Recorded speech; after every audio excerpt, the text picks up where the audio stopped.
welcome to Light and Life Kids. Now this week, James and Sam Baker are moving house. So we're praying for them and Holly and Layla that they settle well into their new home. You've done amazing at getting back to school, back into routine, and you're nearly there, halfway mark until, dare I mention, Christmas. Now today we're looking at God to the rescue, and this is in the book of Exodus and all about Moses. And now without further ado, let's go into worship.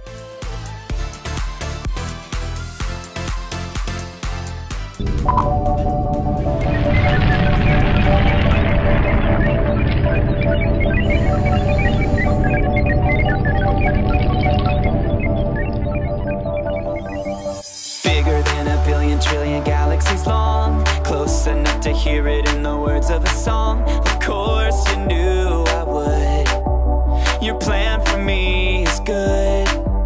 It started as a whisper bringing light to the dark. Sent your son to save me so I'd give you my heart. You made me who I am in your amazing plan. God's awesome rescue plan. God so loved the world, he gave his one and only son to give his life for me.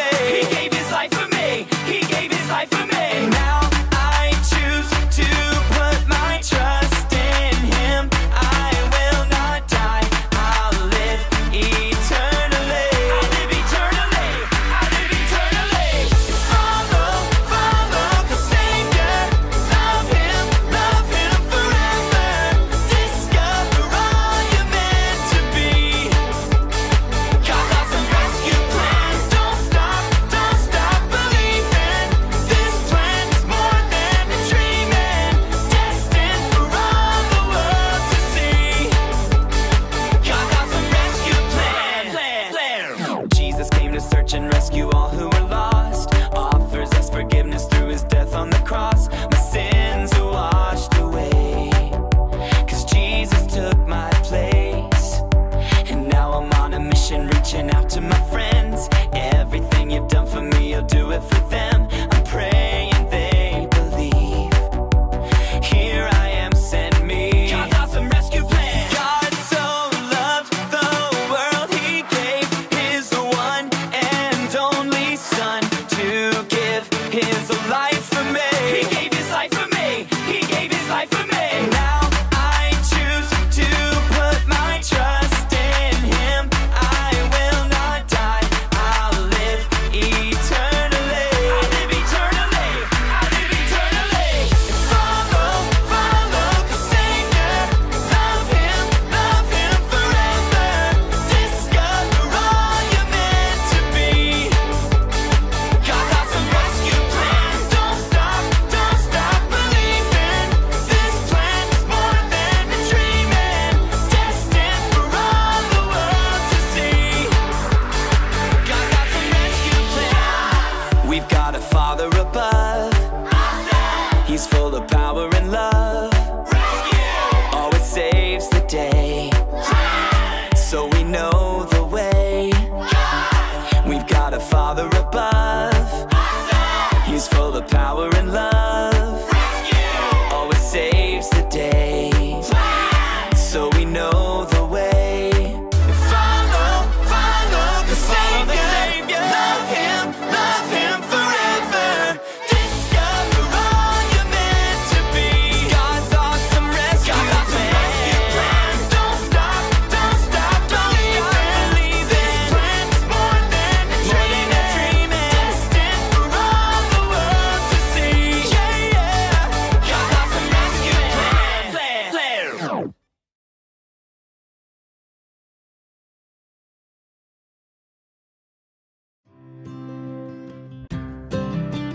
God to the rescue. This week's teaching comes from Exodus 3 to 15. Joseph and his brothers grew old and died, but their children's children stayed on in Egypt, where they became a very large family.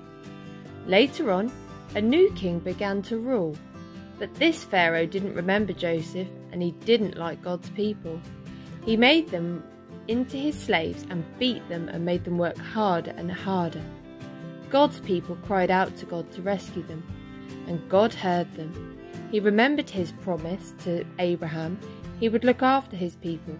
He would find a way to set them free. One day, Moses was looking after a sheep when something caught his eye. A bush was behaving very oddly. It was flickering with flames, but its leaves weren't burning up. He took a closer look. "Moses!" boomed a big voice. Moses leapt back. The bush was talking to him. "I have heard my people's cries," God said. "I have seen their tears, so I have come down to rescue them. Go to Pharaoh and tell him to let my people go free." Moses was afraid, but God said, "I will be with you." So Moses went to Pharaoh. "Pharaoh," Moses began. "God says." "God," said Pharaoh. "Never heard of him." Moses kept going. God said, "Let his people go free." "Why should I?" Pharaoh said. "Don't want to, won't." So he didn't. So God gave Pharaoh 10 warnings called plagues. First, God turned the river Nile into blood. No one could drink the water, but still the Pharaoh would not let them go. So God made frogs come hopping and leaping and jumping.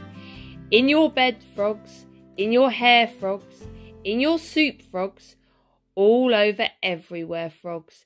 Make them go away," Pharaoh screamed. "Then your people can go." So God took the frogs away. But Pharaoh changed his mind. "You can't go," he said. Then God sent zillions of gnats. But still, Pharaoh said no.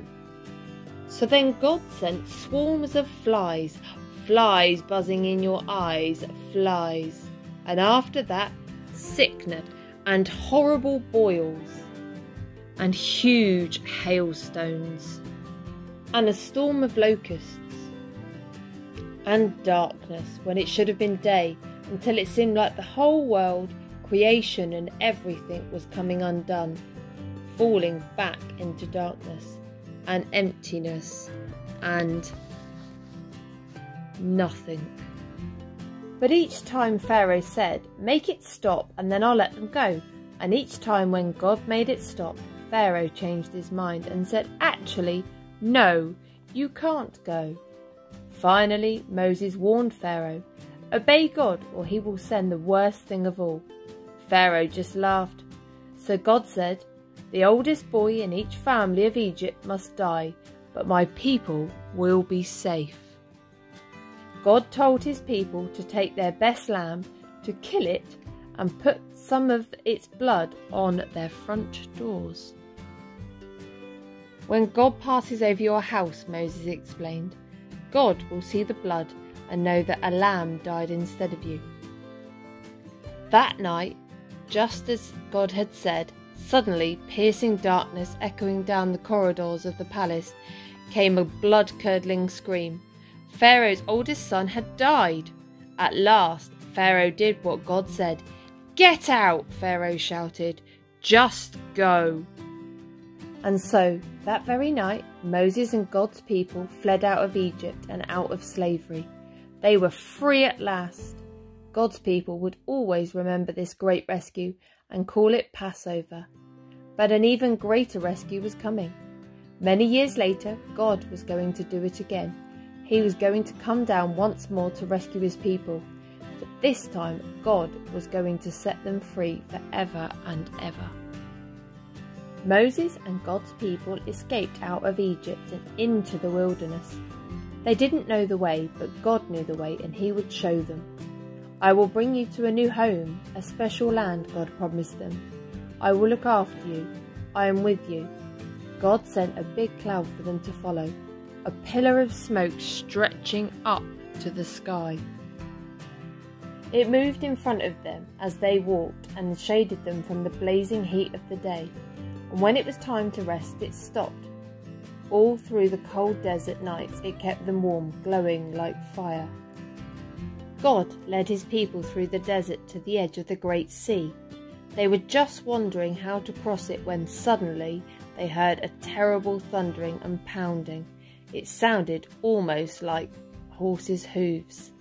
They shaded their eyes to look back and screamed. It was the Pharaoh and his army were coming to get them. Pharaoh had changed his mind again.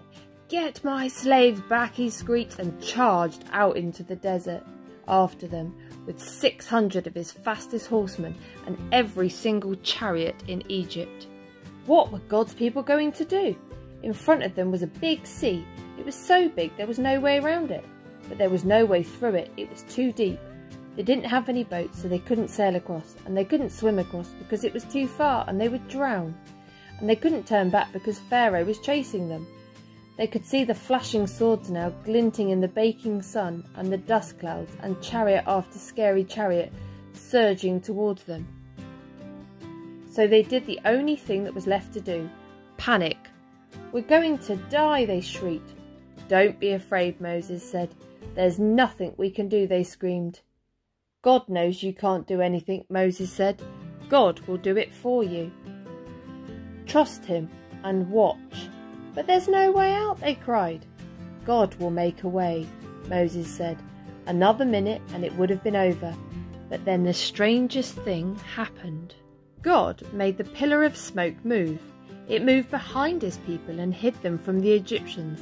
Then God sent a strong east wind to blow all night long. It blew on the water of the big sea. It blew right, it blew left, until it blew into two towering walls.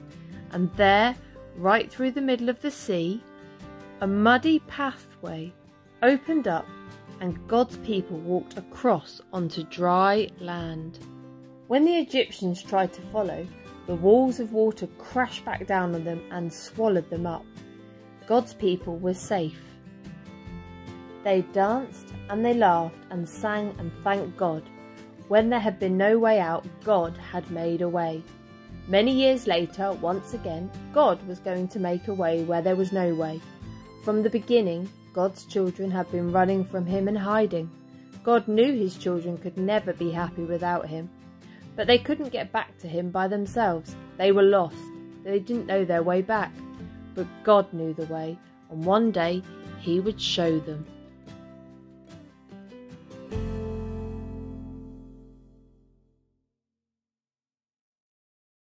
In this week's teaching, we heard about the burning bush.